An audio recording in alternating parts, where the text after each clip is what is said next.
मैं सर्वशक्तिमान ईश्वर के अस्तित्व को मानने से इनकार करता हूँ। मैं नास्तिक इसलिए नहीं बना कि मैं अभिमानी हूँ, पाखंडी या निरर्थक हूँ। मैं ना तो किसी का अवतार हूँ, ना ईश्वर का दूत और ना ही स्वयं परमात्मा।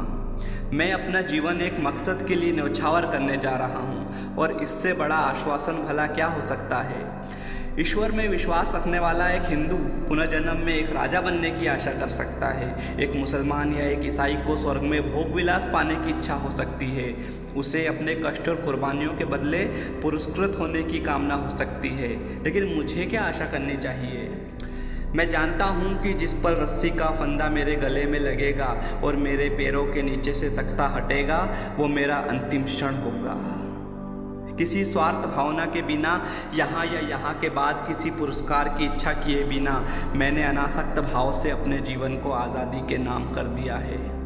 हमारे पूर्वजों को ज़रूर किसी सर्वशक्तिमान में आस्था रही होगी कि उस विश्वास के सच या उस परमात्मा के अस्तित्व को जो भी चुनौती देता है उसे काफिर या पाखंडी कहा जाता है।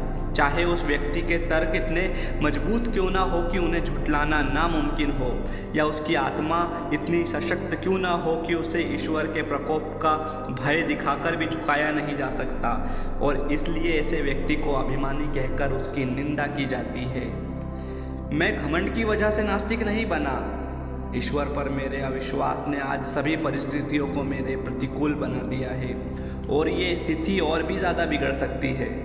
ज़रा सा अध्यात्म इस स्थिति को काव्यात्मक मोड़ दे सकता है, लेकिन अपने अंत से मिलने के लिए मैं कोई तर्क नहीं देना चाहता। मैं यथार्थवादी व्यक्ति हूँ। अपने व्यवहार पर मैं सिर्फ तर्कशील होकर विजय पाना चाहता हूँ। भले ही मैं हमेशा इन कोशिशों में कामयाब नहीं रहा हूँ, लेकिन ये मनुष्य का कर्तव्य है कि वो कोशिश करता रहे, क्योंकि सफलता तो संयोग और हालात पर ही निर्भर करती है। आगे बढ़ने वाले प्रत्येक व्यक्ति के लिए ज़रूरी है कि वो पुरानी आस्था के सभी सिद्धांत में दोष ढूंढे।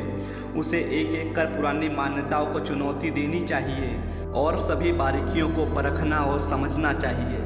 अगर कठोर तर्क वितर्क के बाद वो किसी धारणा पर पहुंचता है तो उसके विश्वास को सराहना चाहिए।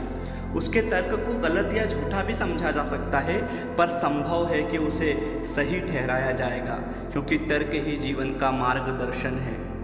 लेकिन विश्वास, मुझे कहना चाहिए कि अंधविश्वास बहुत घातक है। वो एक व्यक्ति की सोच समझ की शक्ति को मिटा देता है और उसे सुधार विरोधी बना देता है। जो भी व्यक्ति खुद को यथार्थवादी कहने का दावा करता है, उसे पुरानी मान्यताओं के सच को चुनौती देनी होगी, और यदि आस्था तर्क के प्रहार को सहन ना कर पाए तो वो टूटकर बिखर जाती है। यहाँ अंग्रेजों का शासन इसलिए नहीं है क्योंकि ईश्वर ऐसा चाहता है, बल्कि इसलिए है कि उनके पास ताकत है और हम में उसका विरोध करने का साहस नहीं। अंग्रेज ईश्वर की मदद से हमें काबू में नहीं रख रहे हैं, बल्कि वो बंदूकों, गोलियों, पुलिस और सेना के सहारे ऐसा कर रहे हैं, और सबसे ज़्यादा हमारी बेपरवाही की वजह से। मेरे एक दोस्त ने मुझसे प्रार्थना करने को कहा। जब मैंने उसे अपने नास्तिक होने की बात कही, तब उसने कहा, जब तुम्हारे आखिरी दिन नज़दीक आएंगे तब तुम यकीन करने लगोगे। मैंने कहा, नहीं मेरे प्यारे मित्र, ऐसा कभी नहीं होगा। मैं इसे अपने लिए अपमानजनक और नैतिक पतन की वजह समझता हूँ। ऐसी स्वार्थी वजहों से मैं कभी प्रार्थना नहीं करूँगा।